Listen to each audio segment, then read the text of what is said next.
Yes. Okay. Wow, hello. Hey, it's good to be here. How are you? Hi, I'm Limor. You are? Limor, I'm Dave Doherty. Hey, Dave Doherty. And we just appeared here magically. And we're here at Adafruit. This is the factory here in Manhattan. You teleported here from? Very extreme location, northwest Minnesota, from Digi-Key in Thief River Falls. Thief River Falls. You know what's funny? Most people know about Thief River Falls, but they don't know where it is. But it's in Minnesota, kind of northwest. Yeah, we kind of describe it as just north of Santa's Workshop. It's about 300 miles, almost straight north of Minneapolis. Wow. Just south of the Canadian border. Okay, so you're near the border. Very That's much cool. so, absolutely. Okay, so Thief River Falls, famous for being on Digi-Key boxes. And some people who are watching are probably like, what is Digi-Key? What are you guys even talking about? So can you tell us a little bit about this company that you teleported from called Digi-Key? Sure. Well, we think this company is pretty special. And we've got here is the digital keyer. This is where our namesake. Ron Stordahl founded the company in 1972, but even prior to that, he was a student at University of Minnesota. And like most engineers, they're curious and they want to try to improve upon something. Well, he's this ham radio enthusiast, and we were just transferring from tubes to solid state products. He said, there's got to be a better way to do some of this Morse code and some of this transmission. So he invented what he called a digital keyer. And that's what we have here this morning. So Digi-Key, the company that sells like millions and millions of electronic components, was started by a ham radio geek. Sorry, what was his name again? Ron Stordahl. Ron Stordahl, and he just built this kit called the Digi-Keyer, and it was for like Morse code keying. Absolutely. And so did he design it for himself, and then he decided to sell it, or was it initially for the market? Like, do you remember? It was an enthusiast. He was designing it for himself, but he always had an eye towards the end segment. But it is funny, that transition you make is, oftentimes you don't always end up where you think you are. And he thought about starting a business around a product, and he soon found that the parts were the end product. And we'll have to thank some companies that, as you know, that trying to get minimum order quantities and things like that is difficult. So to be innovative and entrepreneurial, there's some barriers out there. And so what he found is he had a bunch of excess components when he built his 2,500 or so boards, and he said, what can I do with these components? And what he found is there was people like himself that were looking for small quantities. They wanted to build some things, but they weren't ready to start a company. They just wanted to build one for themselves or a couple for their friends, and we started building a customer base around that. So he was kind of like a maker. One of the original makers, before it was coined. Before it was maker. Before you even knew it. But so he just was like doing these kits, and like kind of purposefully accidentally, he ended up sort of selling all these components to this market. And when was this? Well, again, the company in 1972, we had already kind of transitioned from a Digi-Keyer to the components. Okay, but this has a date on it, 1968. So there's a kind of a 4-year period of transition. Right. Going from trying to produce a product to, and the business grew okay. He sold a couple of thousand of digital keyers to, again, but what he found is that customer base was fairly finite. So once he saturated it, had leftover Like how many people need a Digi-Keyer? Exactly. Yeah, okay. So it's 1968 he made the Digi-Keyer, and then 1972 he's already starting to do... The company becomes incorporated, and we start shipping small quantities of a handful of products, and like yourself, just listening to folks and saying, hey, could you stock this, or why don't you have this product? And it just kept building out from 1 or 2 SKUs to where it is today. And how many different SKUs, like the items, how many different items do you sell? Yeah, we offer 4.8 million on the website, and we stock about 1.3 million. The one thing we found about engineers is nobody wants to be constrained. They want a part that does specifically something that they're looking for, and the manufacturers have been great. Their creativity of finding all sorts of slight variation, speed, power, size, etc. And then how many, they call it the line card, how many different companies approximately do you guys stock? Yeah, it's 650 today, and that'll probably change tomorrow. Tomorrow it's 651. There's no lack of innovation or ideas for new products. Okay, wow, so that's neat. So, a lot of people ask, why Thief River Falls? I mean, there's nothing wrong with it. I'm sure Thief River Falls I've heard they've got great restaurants and great ice fishing, but why did he start Digi-Key at Thief River Falls, and why are you still there? Sure. Well, you've heard of Silicon Valley. You haven't heard of the Silicon Tundra up where we are there, but it's a little less famous. But Ron, that's his hometown, and Mark Larson, who joined the company in 1976 and had been running the company up until 9 months ago, both residents. And what was originally deemed as potentially a disadvantage, how are we going to continue to grow and scale? Really became one of the elements of the secret sauce. The passion, the community and the company just bonded together over the years to just form this incredible entity. Well, land is cheap, at least. Yeah, land is cheap and land is available. I'll tell you, from here, from your flat. backyard, It's hard to imagine, but you still drive through towns, and in the center of town there's this big sign that says free residential building lot. If you'll commit to build and live in that town, the land is literally free. A little bit different from your backyard here in New York. I know. Well, it's funny because I think of like how we probably have the same advice. Adafruit always gets all this free advice, Sure. which is totally worth every penny. And everyone's always saying, you live in and work in Manhattan, like one of the most expensive locations in the world. I mean, Singapore and Hong Kong maybe would be worse, but it's extremely dense. This is a terrible, terrible place to do manufacturing and warehousing and selling electronics, and it's really working out for us.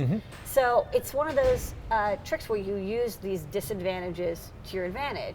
Right. So let's talk about some of the things that Digi-Key has done to take advantage of their location. Sure. I know it's like, you're like, why are we still talking about Thief River Falls? But I think it's fascinating. No, and I've lived there for 8 years, originally from the East Coast, and the Midwest is special. I tell you, each part of the country has its own uniqueness, but the desire to customer service, a sense of pride in the Midwest is beyond any place I've ever lived. And so, I can tell you, if you came up to the factory, and my kids would shoot me if they hear me say this, because I made the analogy once. I said, I kind of equated it to Willy Wonka and the Chocolate Factory. It's a little secret magical place where people work very hard to try to enable innovation and help. And in the attitude, the work ethic of the folks, it's primarily been known historically as an agricultural community, so people work hard. They have Farming diodes. That's right, that's right. If we could just get them to grow the same way, we'd be in business. So how big is, Digi-Key's like, they have one location. Correct. What we found is to support that many parts, there is an economy of scales to it, that shipping out of one location is where we can aggregate worldwide demand and ship efficiently from the single location. So there's only one warehouse? One warehouse. With my folks in Fargo would take a little exception to that. Okay, so there's a little we do some in a lot of prototyping and some next generation think tank work down in Fargo, but primarily, I would say it's under one roof. And we start at 5 in the morning. We're, of course, being an e-commerce-based company, collecting orders all day, but we want to match our schedules. We need to match our schedules with UPS, FedEx, DHL, and the carriers. So we start at 5. Any order that we receive by 8 p.m. will ship that day by 10 p.m.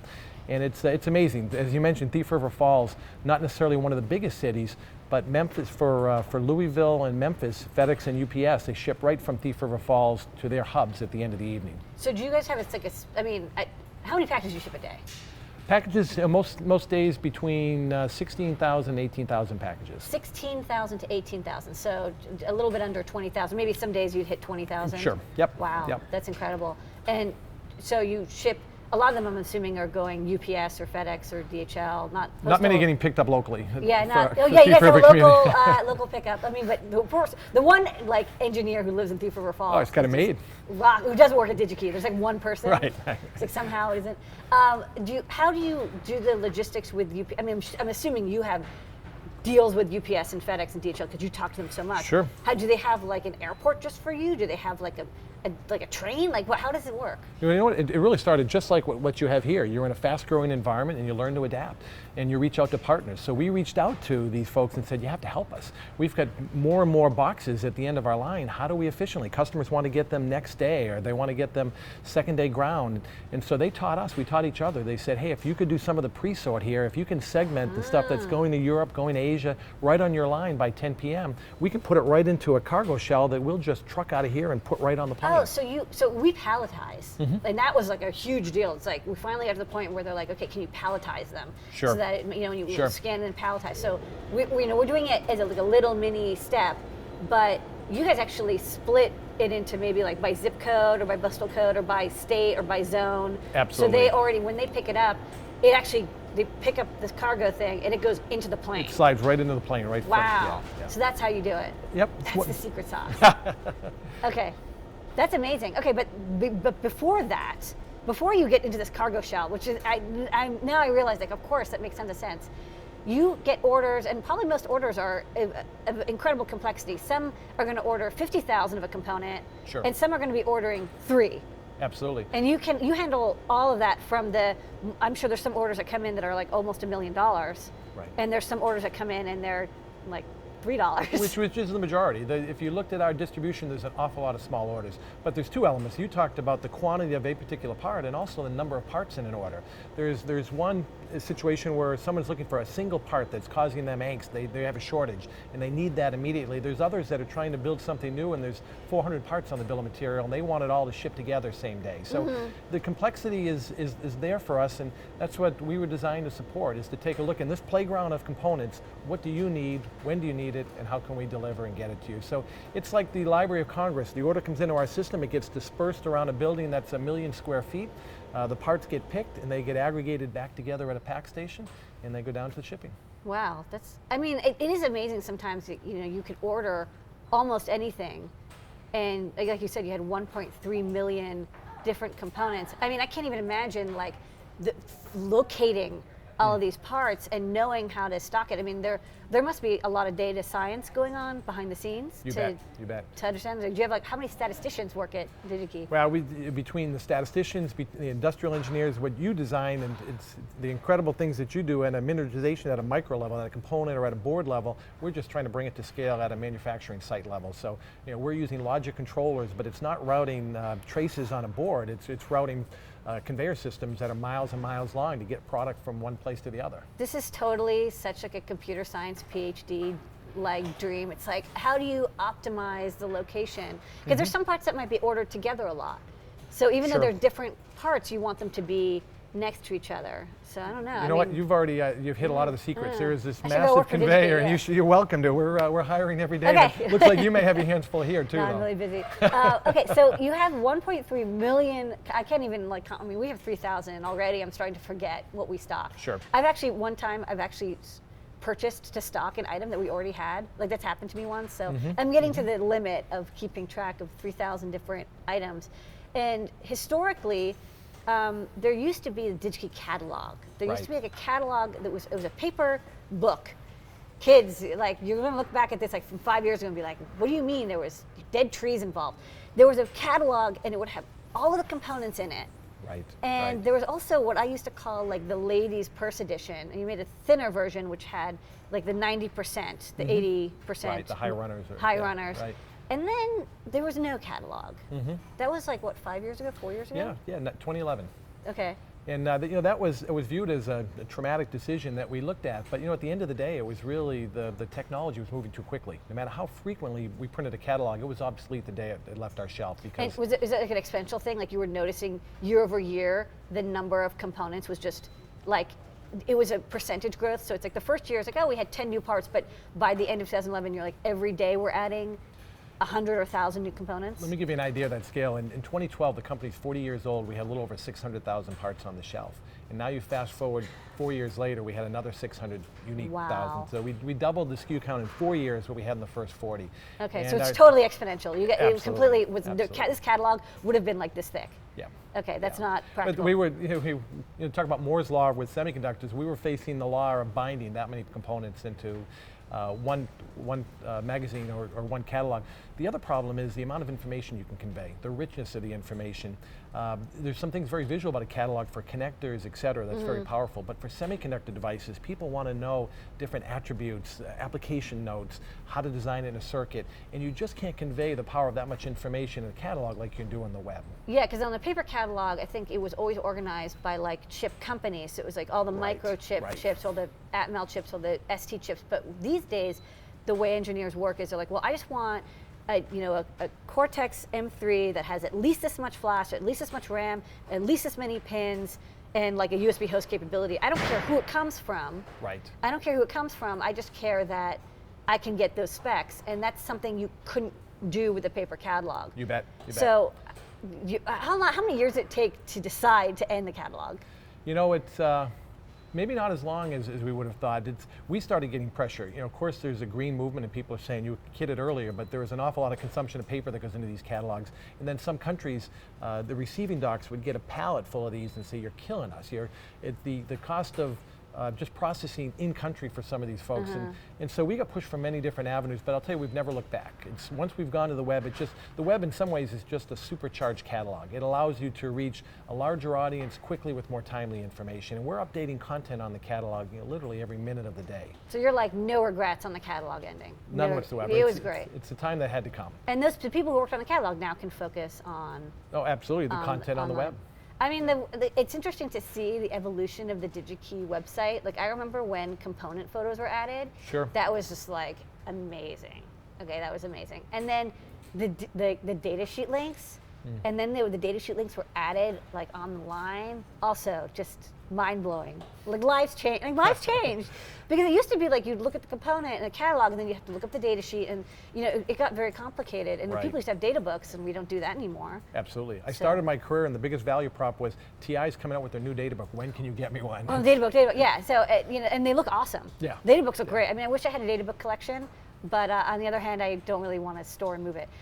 Okay, so you've got this online catalog, and I want to actually get back to the data science, because what's fascinating to me is how, I go like to Digi-Key almost like every day to spec parts, and I don't always get the part, but just to see what is the pricing idea, like what is available, what's out there, and what's kind of neat is like if you're looking for inductors, you'd think, okay, of course you're going to do maybe by inductance, Right. but and that's kind of obvious. If you're going to sell inductors, it doesn't really have that value. But like whoever designed the Digi-Key inductor search sub algorithm was like really obsessive, because you can do it by like the Q and by like the saturation current, and then the max current, which is not the same, Right. and then like the package size, and it's shielded or it's not shielded, or is it like what percent? I mean, there's like 20 different variables for At tracking least. Sure, inductors. yeah. And then I'm sure you stock, I don't know, like probably like 200,000 different inductors. And somebody has to sit there and figure out, first off, what are you going to key by? And then they have to key it all in. Can you talk about it? There's a little bit of an effort in that. There's a full team that that's what they do for a living. Now we're able to get some of that information from the manufacturers. The trick that you alluded to is normalizing it. We've got a great set of manufacturers. They're world class, and each of their websites is awesome. Problem is, it's a little different manufacturer to manufacturer. So how do you, and you talked about, and you look at your products, the breadth of products that you're using, you want a similar experience from an inductor to looking at a microcontroller. So what we tried to do is normalize that and say, for each component, there's a set of parameters that matter. Yeah, but who comes up with those? It's a combination of, we start, but if you just start it, the ball just continues to roll. People will call us and say, hey, why don't you have this? One of the things that we hear now is, give me a range search. Don't just give me the static information for the output voltage of a min and a max. I want to be able to search within a range. And so we take their ideas, and if you're a good listener, some of those ideas are fairly easy to follow. Yeah, no, I mean, like I totally see what they're saying. It's like sometimes you're like, well, I don't care as long as it's between this value and that value, and you have to do units. Oh man, it's Conversion crazy. of units, yeah. Oh, it's crazy. I can't even imagine like the work that goes in behind the scenes. It's just this. I imagine this gigantic engine just like crunching data constantly, and of course you have to enter in all these new products, and you can't make a single mistake.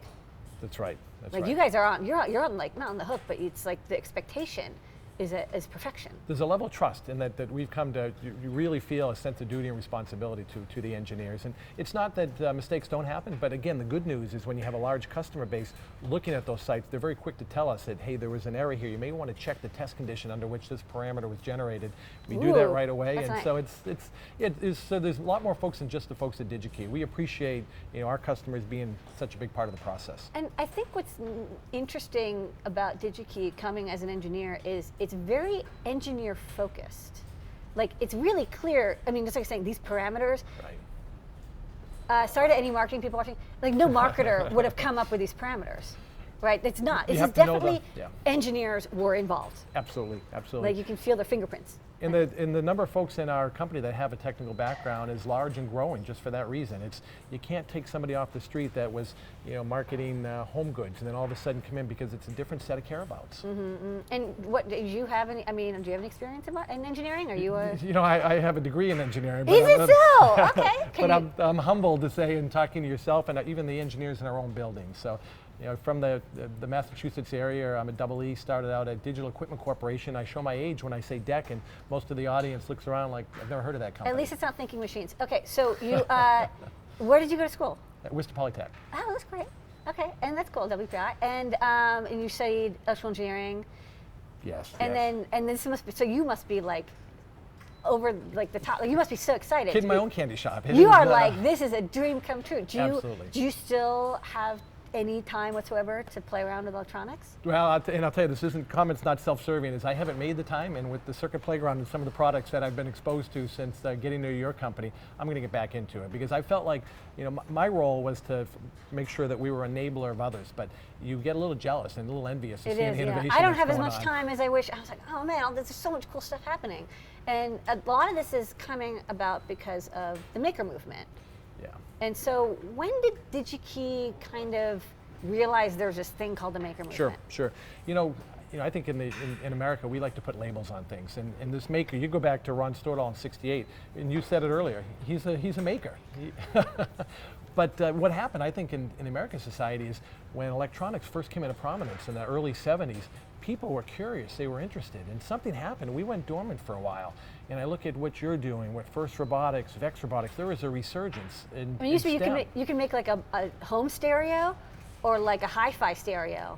Like you didn't have a lot, for a while there wasn't a lot of options there. It was like you can make an AM radio or an FM radio. But now, like it's 1.3 million different options But available. technology started to intimidate people. I think people felt like I've lost touch. I don't have the ability to actually make something. You have to mass produce it overseas, and with the surface mount technology, I can't actually do things. And I think what you're showing the world is you can get back to prototyping. You can make something happen and get stimulated and excited by that, and see where it takes you. You guys still sell dip components? I mean, this Digi-Key is made with dip and through-hole component. I mean, they're still available. So let's hope the manufacturers keep up with that.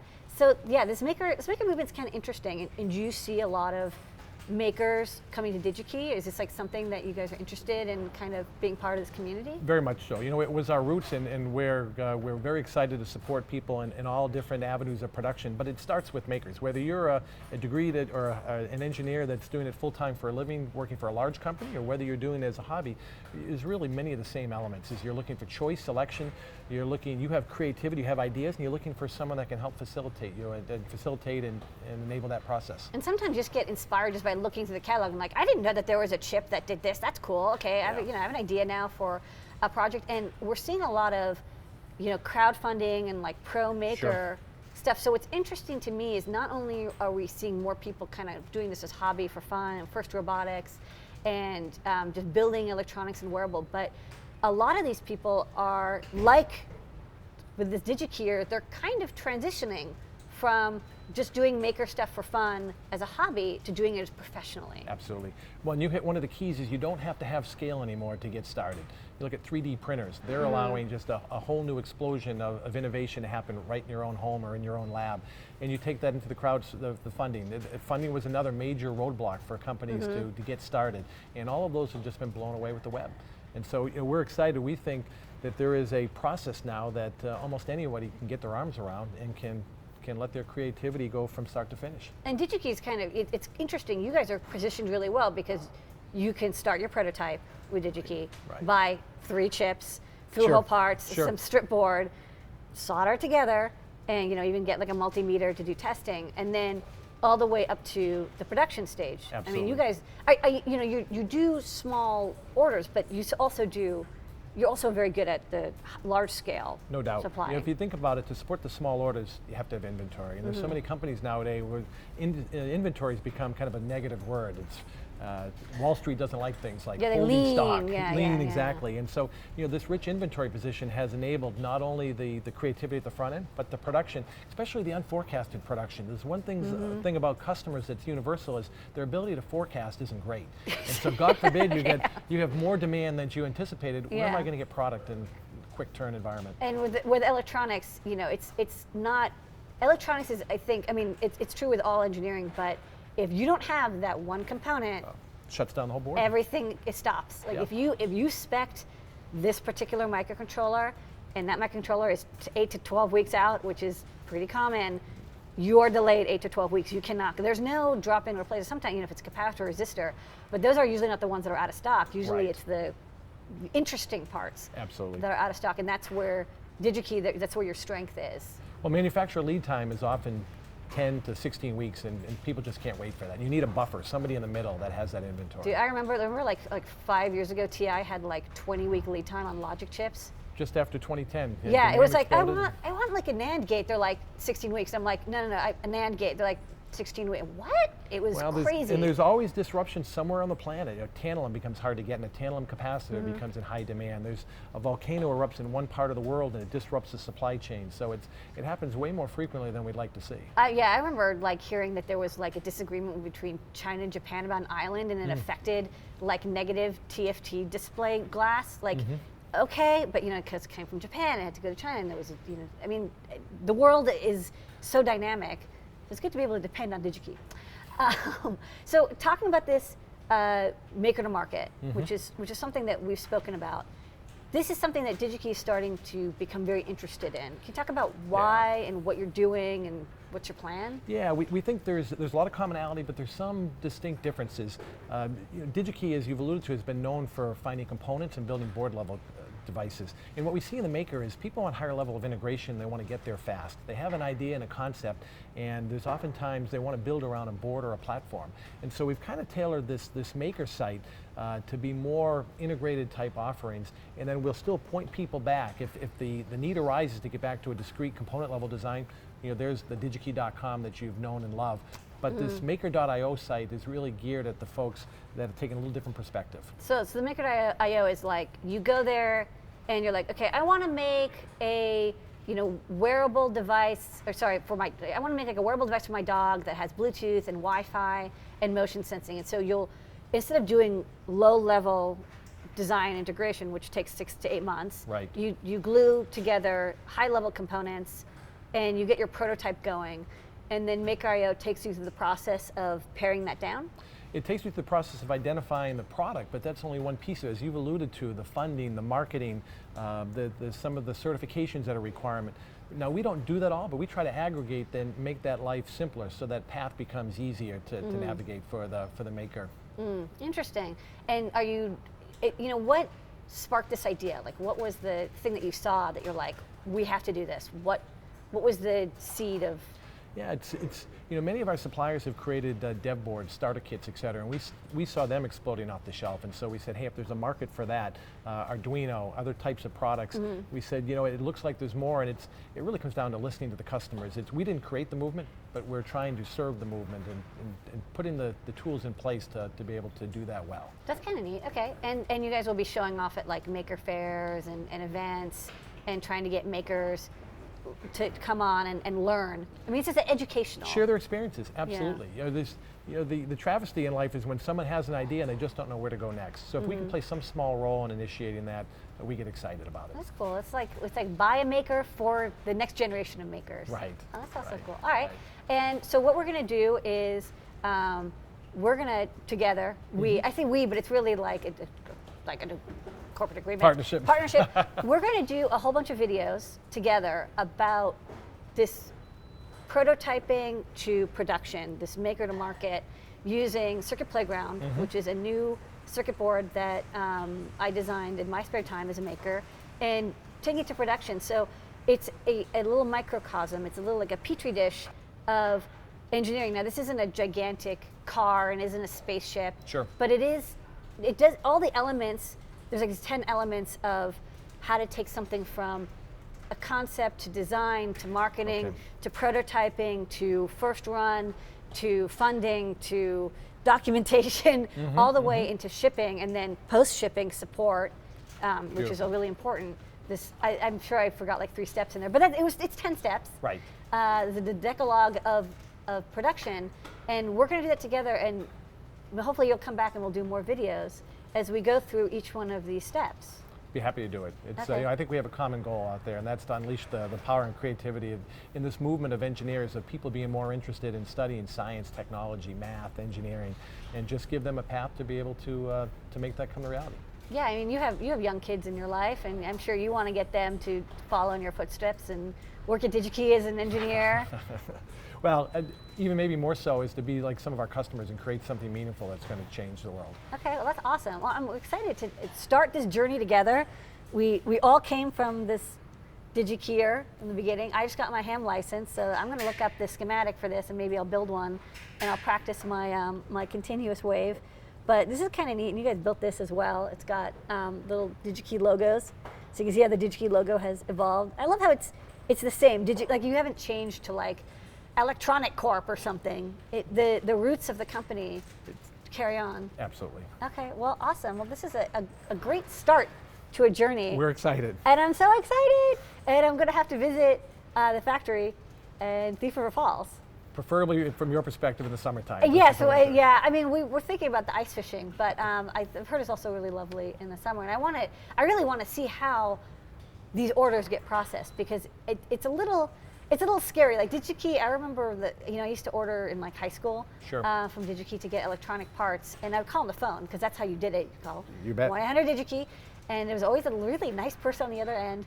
And I was always amazed, like, you order something, and then if you made a mistake, you were really out of luck because it had already shipped. Correct. Like if you called up 30 minutes later and said, I forgot something, they're like, it's gone. It's on the plane. It's funny you say that, because we do get those calls. So it's about 20 minutes from the time that phone or that web order initiates from the time it's going in that box down the conveyor system. Okay, awesome. Well, I'm going to leave you with a gift. I have a circuit playground here, and even lights up. So you're going to take this with you. Okay. And we're going to write some tutorials, and hopefully you will get to reinvigorate find your roots in electrical engineering, because you're an engineer and I'm an engineer. We're engineers together. So this is like our little electronic gift. Thank you for very much. So take it with you, and please enjoy. And we're going to do these videos together. We'll do a video from Digi-Key factory floor, hopefully. Soon. We look forward to it. Awesome. This is a great meeting. Thank you again. A partnership. All right. Thanks, everybody, for watching.